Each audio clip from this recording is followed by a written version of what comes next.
And there's times that I just got bad feelings in my stomach, and I told her, I gotta go, I gotta check camp. I got to my camp, and a bunch of our stuff was gone. And as I walked up, I could see, like, my luggage is opened up, and 4 guys, like, all lined up, like, kind of divvying, taking stuff through. out. Yeah, and I, like, walk up, kind of shaking my head and smiling. I was like, oh, you guys got a good come up, huh? Yeah, it's all mine. And they're like, well, what are you gonna do? I was like, oh, I'm taking it back. Oh, you are? Yeah, I am. And I go to bend over, and I hear shh, and the dude pulled the Oh, damn, bro. in my face, and I was like, are We're you gonna close. do it? My God. I was like, do it. My hands are sweating, dog. That's scary, bro. There we go. Right up. All right. So what are your names? I'm Lisa. I'm Andre. Lisa and Andre? Yeah. You guys are super cool, man. We've been talking for like an hour. Yeah, Very, very nice to meet you guys. Yeah, So how's this morning? You were just wrapping things up, setting up, or packing up, and then are you guys relocating the rest of the day, or? Yeah, that's what we do. Like everywhere we go, like we can't. I mean, even we can stop just for a few minutes. We get kicked out of everywhere. You know, we can't even just hang out or like eat something. You know, like if we want to sit down for lunch, we can't even do that. People get mad. You know. Okay. Tell us to go. And are you guys together, boyfriend, girlfriend, or? My husband. We've been together 29 years. Wow, awesome, dude. That's love, man. I rarely hear that. Yeah. I rarely hear that, man. So I guess instead of doing like an individual story, how did you guys meet? I was a young kid from Benson, little hick town. Nothing there. When I graduated high school, I know I needed to get out if I wanted to, like, you know, get somewhere in life, have a better opportunity with work. So I came here, and I did my little jobs here and there, so okay, places like that. Got into like auto bodies. I've always been a car guy. I met Lisa, and right away it was just like, you know, sparks. It was we clicked right away. 2 weeks that we knew each other, and I moved in. kind of hard times. As you moved in, everybody was like, "Oh, it'll never last. You guys, it's gonna be over so soon." And just hating on him. Yeah. Yeah, his friends were just like trying to tell us all kinds of stuff, and it's you know, we're always together. Like, you know, he's my best friend. I mean, we're always together, and everybody thought we were gonna, but no, 29 years straight, you know, without anything. We've been together ever since. 2 weeks of them meeting each other. I moved in with them. It's a trip, but yeah, awesome. We've still had going. Struggles, but we've made it. And, that's the thing. You just got to stick it out and sacrifice. You know, a lot. One of our tests that life gave us ended us up out here. Yeah, I never saw coming. I got something. My addiction was work. Okay. I love working on cars. I worked for Walmart for 17 years running their automotive centers. I loved it. I hired, fired, trained. I did all their compliance stuff. Yeah. Can I check to see if the light's blue? I'm sorry, on the front. Oh, yeah. I just wanted to make sure. Blue, yeah. Sometimes people hit the mute button. Yeah, you're straight. Okay. Sometimes people accidentally hit the mute button. Yeah, we're good. We're good. Sorry, brother. Oh, you're good. But I used to do that. So after my regular shift, I would go and work on cars off the clock. Bigger, repair parts that they couldn't do at other shops. So the prices were so high. And, I mean, it was like 12-hour days, 16-hour days. Yeah, but he loved it, though. It was like, when you love something, like, as much as he does, he's brilliant when it comes to cars. I mean, he just loves it. So he was always doing it. And and I never mind either. I saw how happy he was with the cars, you know. Like how I was with animals. Like, I love working with them. And, sweet. Yeah, everything to do with them, like, it's like our passions, I guess. Yeah. Awesome. We had a sick kid, so it was easier for her to be with her kid at home. Yeah. So I wasn't constantly having to leave work or getting fired. Yeah. It just made more sense that way. Okay. Unfortunately, the injuries got so bad. Cortisone shots weren't working. I was basically getting these burning sensations in my legs. Yeah. He was pretty much a liability, is what they said. Yeah. Okay. Walmart. And they're like, oh, that sucks. Sorry, you know. Yeah. Let him go. Had an assistant who came to me and was like, how long have you been with the company? And I told him, well, like 15, 16 years at this point. And he's like, and you never been written up and coached? I'm like, no. He's like, that doesn't sound right. I'm like, what do you mean? I follow the rules. I do my job. That's easy. Yeah. And he still was like, that doesn't sound right. And this guy like started coming at me for everything. Mm-hmm. I had an associate who was stealing time. And I had to follow him, and Which the guy suggested that he followed him. Being my supervisor, I put it up the chain. I was like, I have to follow him in order to do this. As long as you approve that and back me up, I'm gonna go ahead and do this. I'll have him written up by the end of the day. Oh man. He's like, yeah, do that. I did it. That's sad. That's what's messed up. Taking the coaching away from that associate and coaching me for stealing time. After he told him to do it. Isn't that terrible? Yeah, it was just piddly things. Childish. He was so angry that he didn't get written up, so he found any little thing to do it. And I was his boss like 3 times in different jobs. Yeah. And he's always been the best employee. And I could never praise him or do anything because, they would think that I was playing favoritism. Yeah. But he really was. He was an amazing worker. And so I don't see why. I mean, I know why he didn't get, written up. Like he really was good at his jobs, like everything. He took pride in everything he did. Are you okay? Yeah. But yeah, so that's why. And then that's how it started going down for his work. And then he went to loss prevention, and that's when the injuries got worse. And then that's when they said it was liability. So that's why he got let go. Yeah, I hear you. Yeah. Man, so what type of pain do you feel every day? On a level from 1 to 10, I'm constantly around 7-ish.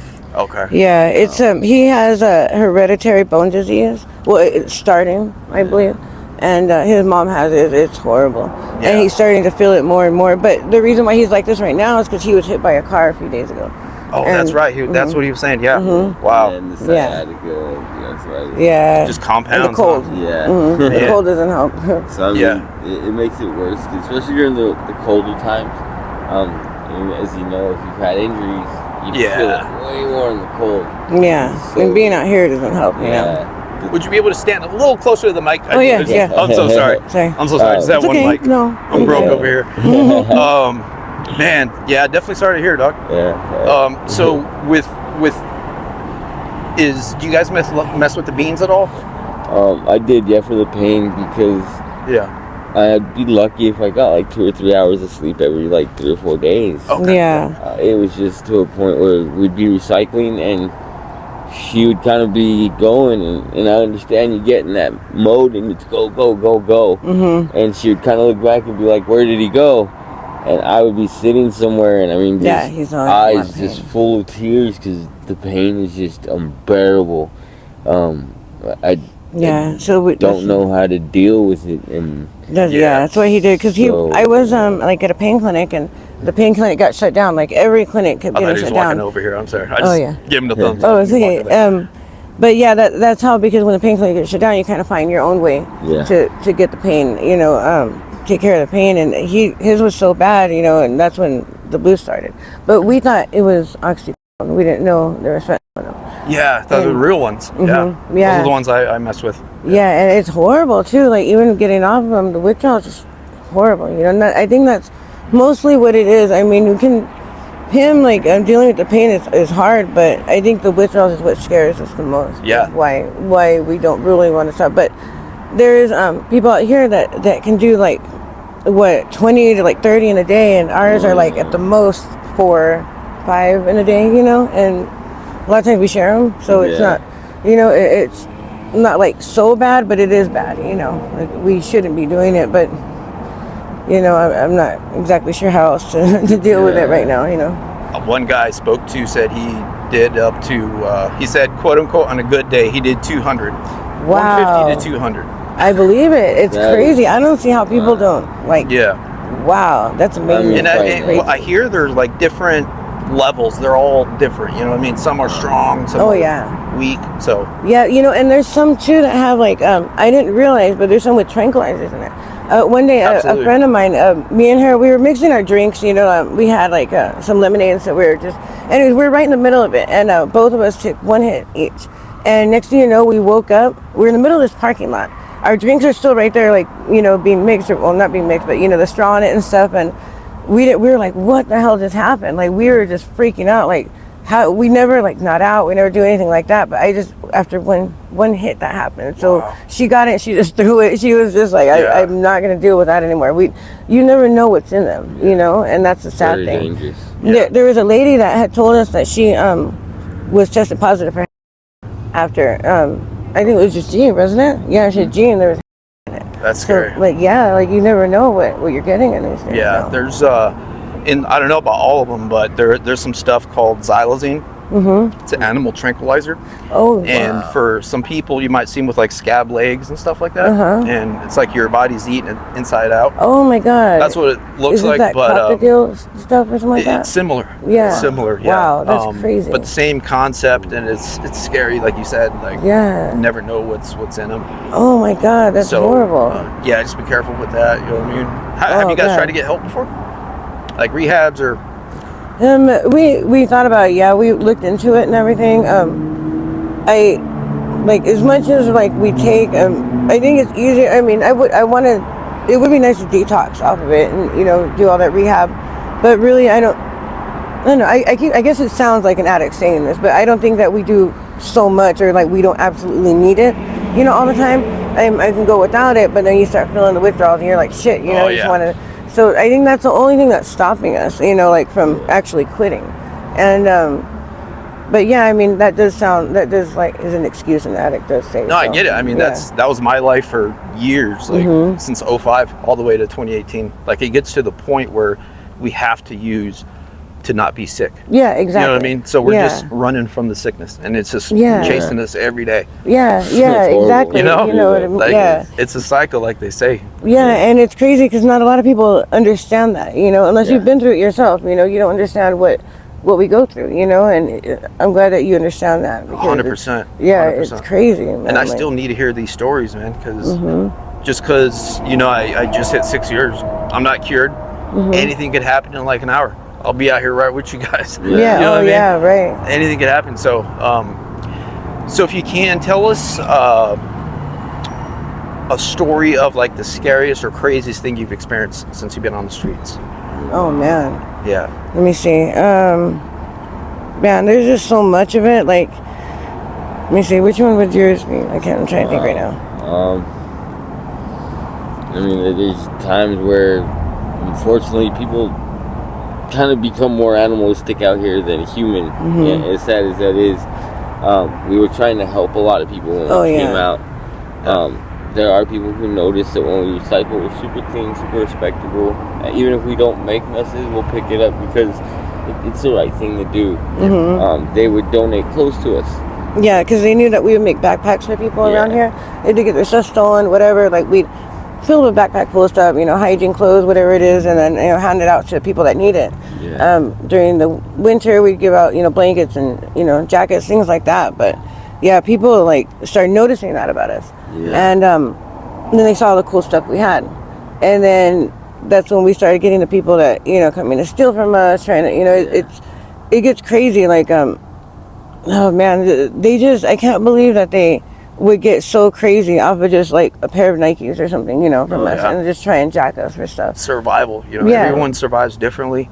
Yeah. Some get dangerous and. Yeah, and that's how bad it gets. It gets so dangerous. Like, there's times where I've been alone, and oh my God, like the men out here are just ridiculous. Like, there's a guy that tried pushing me in his car the other day, and like he was actually trying to he didn't speak any English, or at least so he said. And he kept saying, it's okay, it's okay. He put his hand on my back, and I'm like, get the fuck off me, trying to push away. But he was like, he had his car door open. It was a moving van. And he was trying to actually push me in the car. And like things like that happen all the time out here, especially to me when I'm all alone. People don't realize I'm a little tougher than normal girls, So they don't, they don't think that I can defend myself really well. And so like when it's funny when people say, well, I'll take care of you, because trust me, my dad, I'm the only girl. My dad has taught me a lot, how to defend myself. So, I'm not this typical girl around here. Yeah. But, they'll make that mistake, and then they'll feel it. They'll learn the hard way, right? Like it's, Yeah, but there's a lot of girls out here that I've heard so many stories about being raped by several different people. Like, there's this one story actually in the cemetery, Evergreen. It was a grandmother and her grandson. They were there at nighttime for some reason. I'm not sure why, but there was about 6 men, right?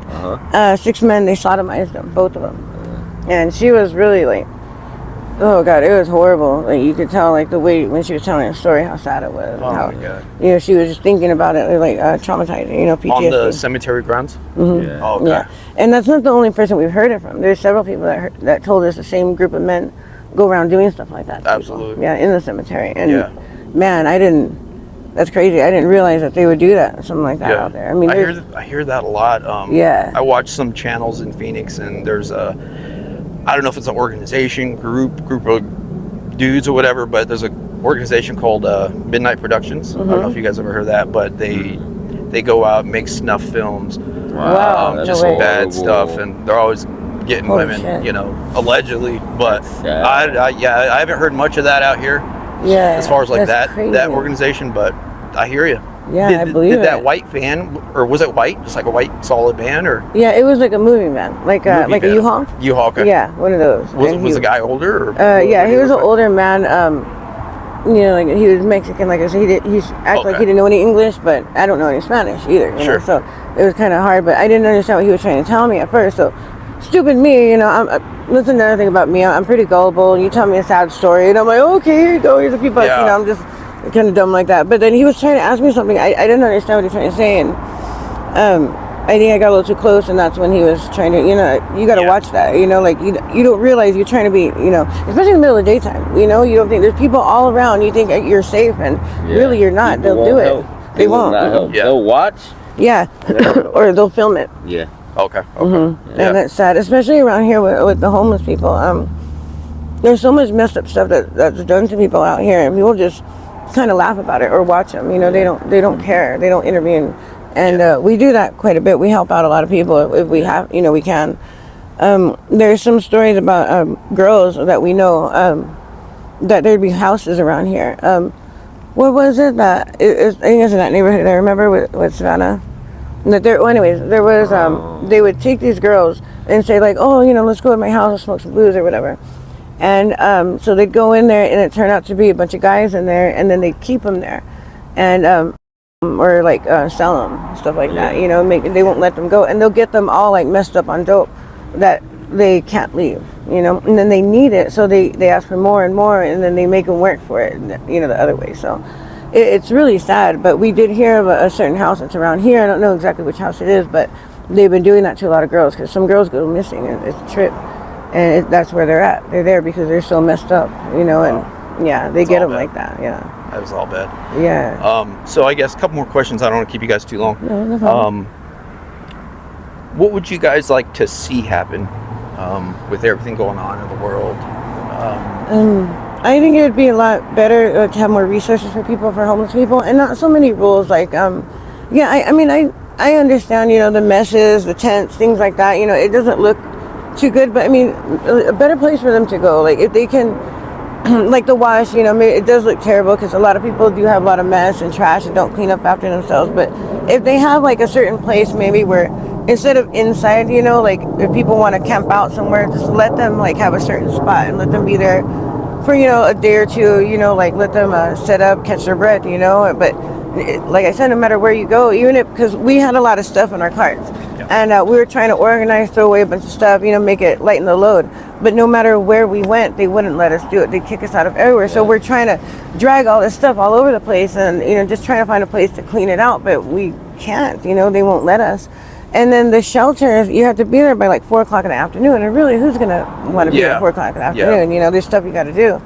And so that's why, like, we recycle trying, like, in the afternoon or at nighttime, so it won't be too cold or too hot, you know. So, and that's why we can't go to those shelters. And then you can't bring your stuff, you know. Like, there's just so many rules, you know. And I think they should like have just like little areas for people to do that, you know, just to let them not mess with them. And, you know, like, of course, I think people around here should respect the rules, you know, as far as, you know, no trash, no, you know, paraphernalia everywhere, because I hate when I see needles everywhere. It's horrible, you know. Why there could be dogs, kids, whatever, picking that stuff up, and it kills me thinking about that. Yeah. But I mean, I think that would be one thing that I would love to see change is you know, having like an area where some people can go to instead of just like a shelter like that.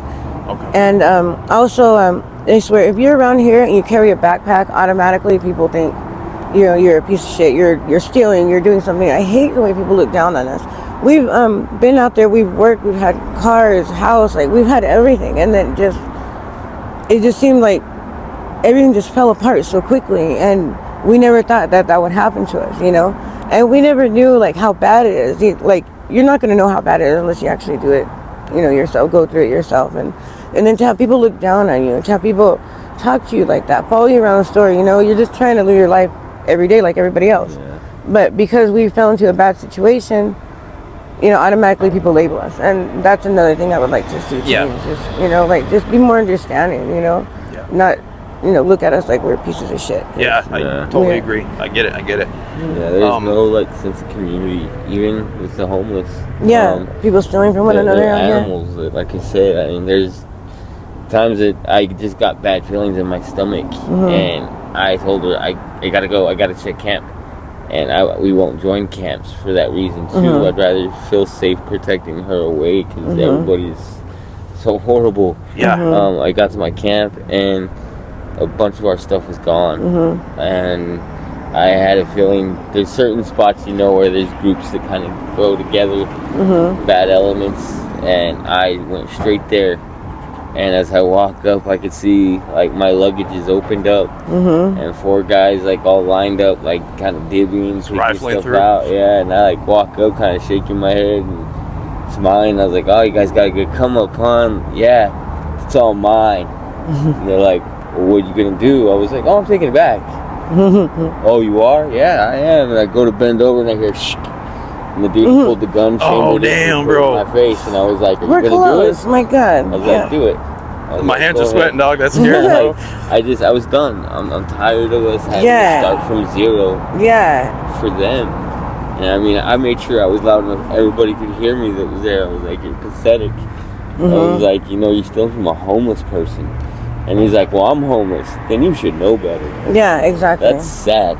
I was like, "This is what makes you feel tough?" I was like, "Are you that bad?" And I could see his hand just shaking. Yeah. And I was like, "Dude, just that's either scary, pull it or get the hell out of here." Yeah. Yeah. And his buddy's like, put it away. I was, listen to your boyfriend, dude. Get back. And I mean, thank God he walked. Yeah. And afterwards, I did feel stupid for making that decision. Yeah, but you're so angry at the time. You don't even think about your adrenaline's going. You don't think about that. We've had to start over like 9 or 10 times already. Yeah, and a lot of times it's not other people, it's the cops. They would, we would be gone for a while, and we'd come back, and everything would be bulldozed. Like they actually crush everything that we had, and then we just be with the clothes that we have on. Our blankets are gone. I mean, everything's gone, and that's like the shittiest feeling, you know. Pepper spray. Oh yeah. Everything we own, and we would know. There'd be times I'd go to get a drink or a bite of something. Oh my God, that was horrible. I didn't know, it was horrific. Oh man. Yeah, I mean, you get the black light and you can tell, you see everything. Burning, and I didn't know. You know, if I would have known, I would have done it. Cause you put on clothes. Whoa, it's intense. And you can't water it down. Yeah, the more you water it, activates more. Okay. Yeah. I didn't know that Certain either. ones, yeah. I mean, it blew my mind that that's how I was treated. And it was like, my taxes are paid for you guys to work. Like, and it was food and stuff like that. Yeah, it's not like it was anything bad, you know? Like, I didn't get it. Because we've seen, actually, when the cops would go down to the tunnels and, you know, everybody just take off running, then the cops would go, have their mask on, and they'd get their pepper spray and just start going everywhere with it. I mean, all over everybody's food, clothes, whatever it was. We've seen that happen, but ours was completely, you know, like away from everything. So why would they go and pepper spray all our stuff and just leave it there? That's crazy. You know, so we've seen them do it. And then when that happened, his face was burning. I felt so bad. And then I went with the black light, and you could see the mace that was sprayed like everywhere. Like it was so sad. I can't believe they would do that to us. Damn. Yeah, like our blankets, everything. You know, we couldn't do anything. And you put something on, and all of a sudden you're just burning everywhere. It was so terrible. much for protecting and serving, huh? Yeah, exactly. It's like getting attacked from both sides. Yeah. Right. Yeah. What we did. Damn. And then they would follow us around, the cops, you know, stuff, like be right behind us, just watching us, and we didn't do anything wrong. we're not troublemakers. We don't have a record. We don't, we don't have anything. We don't do anything wrong. I think they're just trying to make, trying to find anything on us, but we don't have anything on us, so I don't know what they're going to get, why they're doing it to us. So last question, whatever you guys feel like sharing or touching on, from here on out, do you have a plan to get out of the situation? Yeah, definitely. Well, we were trying to find help, just kind of a little, put through the door type thing, so we can just get our, everything together. But now that this happened to him, I mean, it sucks that it happened to him, but we have good lawyers, that will take care of us, so we need to talk to them. But even the police that had written the tickets to the other guy say that he has a really good case, he'll probably get paid out. So we do that. That'll be our foot through the door. We can start getting our stuff together, start working again, figuring out what we got to do. But yeah, that's what we want to do. We just want to get back to our lives, just start working and get our place and just not really be out here. But the thing is, I don't want to just leave everything behind. Now that I've been through this experience, I want to do something. I don't know what it is, to try and help people out here a lot more than, because people will just shit all over you. And it sucks, seeing people out here that, the elderly, the people that have disabilities. I mean, it sucks. I'd like to help out a lot, but the one thing I do want to help out mostly is the animals. We used to do a rescue on our own dollar. It was just pit bulls, and then we just started rescuing anything. We worked for PetSmart at the time, and PetSmarts from around Tucson would call us and be like, "Hey, this pet was abandoned. Can you pick them up?" So that's what we do. Oh, wow. So I want to get back into something like that. That's something that made us really happy, and I would love to do that. So they have jobs like that, like outreach type things? You go get the animal and then bring it back? Is that that's what we did. Yeah. We started our own thing. I see what you're saying. Help, yeah, we did with our own money. Our own, So, and we had everything. Oh my goodness.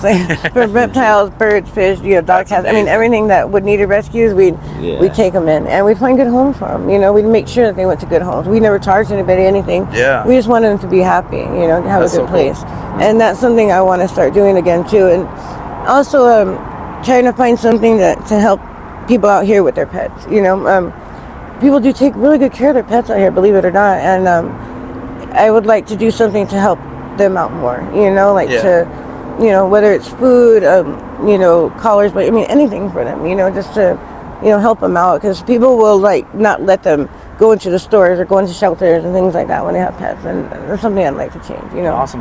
Yeah. Awesome. It's all possible. Just take care of your health, brother. Yeah. Because pain walking all day, and you can see it on his face. That's got to be hurt. Like at the end of the day when you're laying down going to bed, I'm sure that's when you feel it. Yeah. And in the morning. I mean, when I was younger, I've escaped death so many times with injuries. It's ridiculous. But now I'm 40. And I don't bounce back like I used to. I get hurt, I feel you, and it's like weeks go by. Yeah. Almost a month. And I can feel myself getting better, but it's like creeping out of the hole. Yeah, it feels like you're like a can being crushed. Yeah. It's just, it's horrible, yeah. So I mean, it is, a whole new track. Now I have to learn to take care of myself, be careful, because I got to make sure I can protect her. Absolutely. She's my life. Yeah. Nothing without her, so I mean, I can't have anything happen to her. I want her out of this situation. Well, I appreciate you guys sharing your story. You're 40. How old are you? I don't know if I asked. 45. Okay, 45. Awesome. Just hope for the best for you guys, man. I'll give you my card. If you ever need anything, just give me a call. Like I said, I'll bring you the bag of cans that I have. Oh, cool. And I'll take care of you guys right now. So thank you for sharing your story. Thank you. We appreciate it. I'll see you guys soon. All right, cool. Thank you.